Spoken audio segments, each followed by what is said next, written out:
Lu karangnya lu, karang tok ini. Tembikar. Di situs Grogol ini kita akan mendapati jejak-jejak banjir bandang. Sehingga apakah memang sesuai dengan legenda dalam berita babat maupun serat kanda sirno ilang kertaning bumi, serta bagaimana kemudian banjir ini juga diduga dari letusan Gunung Anjasmara. Dalam legendanya ada Putri Anjasmara yang sangat erat kaitannya dengan Ratu Kencana Wungu dalam serat Damarwulan. Mari kita telusuri bersama-sama.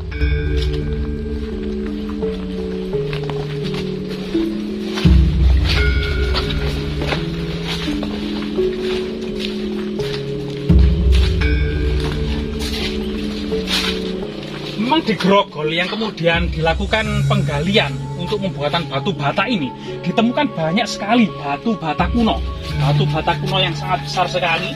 Nah, sejak fragmen batu bata kuno ini yang sangat besar sekali, serta berbagai macam pecahan tembikar, tulang belulang, dan keramik-keramik Tiongkok, serta koin-koin kepeng. Ini banyak sekali ditemukan di sini.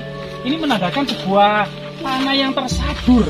Bagaimana kemudian tanah aluvial ini yang diduga tanah aluvial ini berasal dari lereng Gunung Anjasmara. Putri Anjasmara dan Ratu Kencana Wungu yang saat ini dalam legenda maupun cerita tutur masyarakat yang dimakamkan di kompleks makam Troloyo. Troloyo berasal dari kata setra dan layak yang artinya lapangan kematian.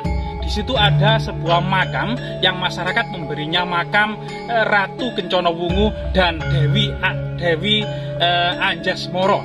Apakah kemudian legenda Dewi Anjasmara ini sangat berkaitan dengan Gunung Anjasmara yang ada di selatan ibu kota Trowulan yang pernah menenggelamkan ibu kota Majapahit? Mari kita kemudian cari-cari bukti yang ada di lapangan.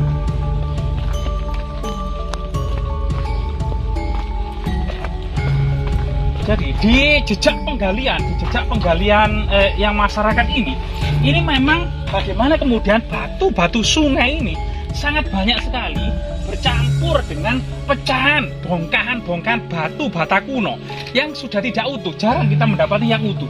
Memang ada beberapa yang utuh, serta keramik Cina yang sangat mahal, keramik hijau Cina Tiongkok ini keramik yang sangat mahal yang diimpor terutama pada masa dinasti Ming. Jadi Laksamana Chinghu termasuk kemudian membawa sekretaris yang bernama Ma Huan. Ini menulis dalam kitabnya Yin Ye Sen Lang. Ini kemudian melihat bahwasanya kota Majapahit ini dikelilingi oleh tembok batu bata merah setinggi 3 cang. Ini kemudian dalam catatan Ma Huan, yaitu sekretaris Chinghu yang ikut belayar dan berjalan-jalan di ibu kota Majapahit. Tapi saat ini di situs Grogol ini benar-benar luar biasa sekali. Jadi kemudian tanah aluvial bercampur dengan kemudian pecahan-pecahan batu bata dari berbagai ukuran, termasuk ada batu bata yang ukurannya sangat besar sekali. Nah, ini batu bata yang ukurannya sangat besar sekali seperti batu candi. Ini luar biasa sekali. Ini tentu pada masa kuno tidak hanya jadi ada reliefnya, Mas. Ada reliefnya. Relief. Oh iya, ini. Jadi reliefnya ini di pojok malah, di pojok reliefnya, tidak di tengah. Jadi ini seperti kemudian sebuah relief yang jejak kemudian jari tangan tentunya orang Majapahit yang masih terabadikan di batu bata ini. Nah, kemudian kita akan mendapati sebuah sumur.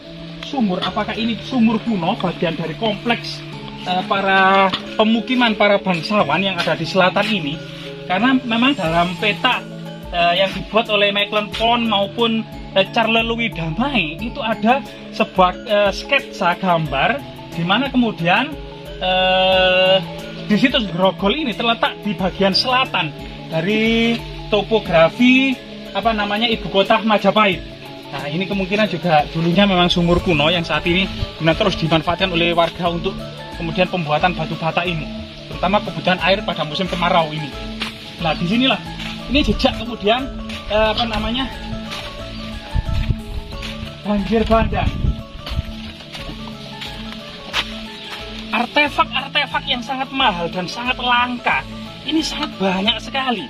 Nah, ini artefak yang bermotif Nah, ini bermotif apa ini? Bermotif ikan mungkin ya. Nah, artefak-artefak yang bermotif ikan.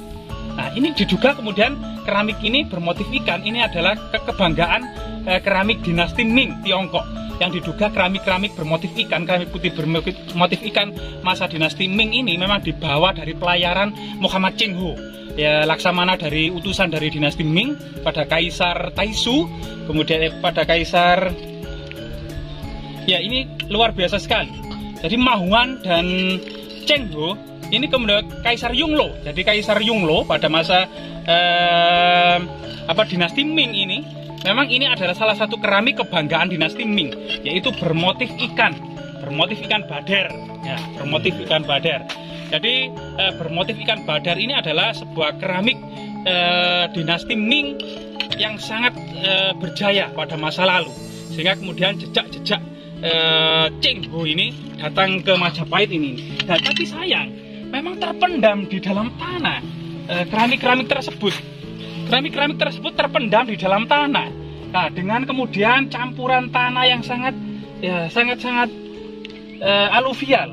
Disinilah kemudian apakah memang sirna ilang kertaning bumi di dalam legenda babat atau sumber tradisi bahwasanya Majapahit itu memang terpendam di dalam tanah. Sirna ilang kertaning bumi itu terpendam kemudian di dalam tanah. Apakah ini memang memang bukti autentik bahwasanya jejak situs Grogol ini menandakan bahwasanya istana dan peradaban Majapahit itu terpendam di dalam tanah. Sangat luar biasa sekali. Coba kita lihat ke lapisan-lapisan tanah berikutnya.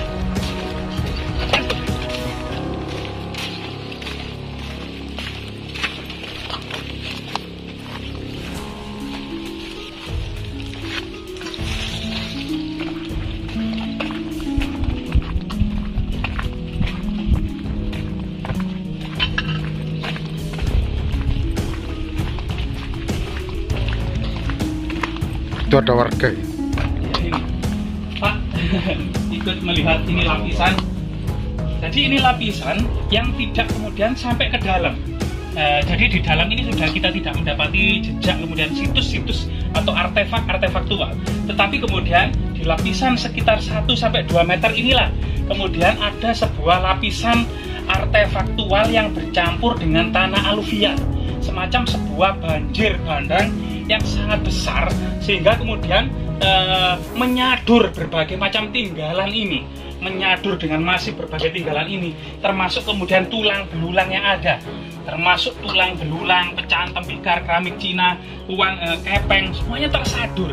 Ini memang seakan-akan memang ada sebuah bencana yang sangat masif, bencana yang sangat besar, yang kemudian berasal dari lereng Anjasmara, di mana kemudian Putri Anjasmara ini masuk dalam sebuah legenda Serat Damar Wulan, termasuk dengan Putri Kencana Wungu ini ternyata sebuah mitos yang ada di dalam Serat Damar Wulan yang mengaitkan dengan Putri Anjasmara, yang kemudian memang peranan Gunung Anjasmara yang terletak di selatan dari kota Trowulan ini memang gunung yang sangat luar biasa sekali. Ini memang diduga memang pernah meletus dan kemudian terjadi banjir bandang darinya, kemudian menutup sebagian dan ibu kota Majapahit.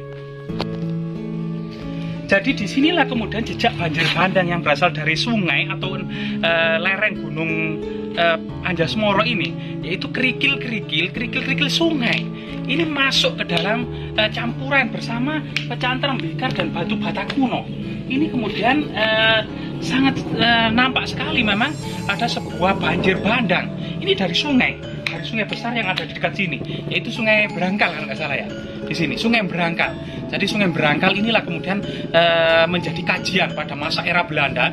Itu diadakan kajian tentang Sungai Berangkal, termasuk tenggelamnya atau terpendamnya dari situs Candi Tikus itu sedalam 2 meter di bawah permukaan tanah Candi Tikus dahulu. Sehingga kemudian Belanda menyimpulkan ada banjir bandang yang berkala yang berasal dari lereng Gunung Anjasmara, ya, atau kemudian hulu dari Sungai Berangkal itu sendiri.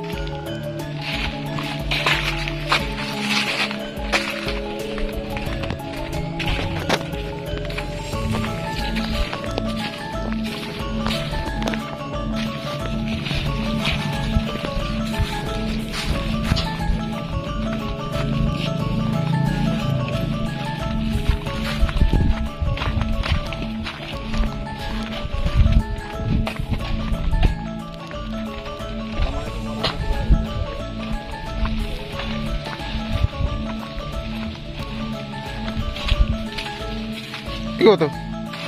Iya, itu Mas. Ya. Masyarakat yang kemudian menggali tanah untuk kemudian pembuatan batu bata senantiasa kemudian direpotkan dengan banyaknya batu bata kuno ini di tanah ini. Batu bata kuno, jadi jejak bangunan istana atau jejak perumahan para bangsawan di era Majapahit. Nah, seperti inilah kemudian kondisinya. Jadi setiap kali menggali tanah itu penuh dengan artefak-artefak yang ada di sini. Jadi tiap kali menggali tanah, pasti ada artefak-artefak Majapahit, baik itu batu bata kuno maupun pecahan tembikar maupun keramik Cina yang sangat banyak sekali.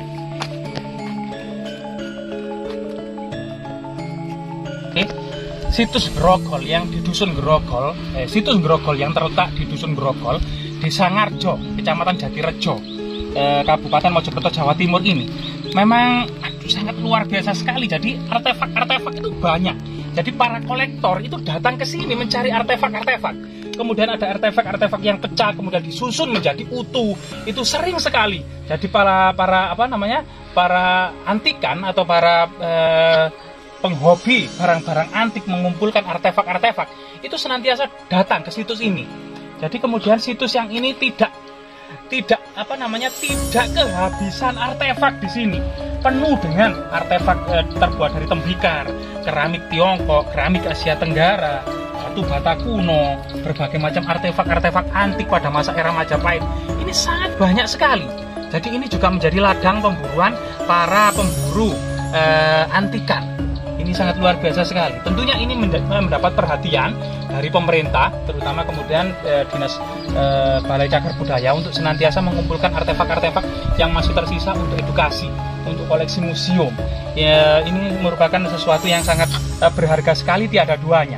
Ini museum-museum kereweng ini, museum-museum pecahan tembikar, museum-museum tembikar ini perlu sekali. Semoga kemudian berbagai tinggalan ini tetap menjadi edukasi, akan kemudian arti penting inspirasi dari kejayaan masa lalu yang menginspirasi generasi-generasi yang akan datang, agar kemudian senantiasa merasa memiliki tanggung jawab untuk melanjutkan kejayaan kembali. Majapahit Study Club sangat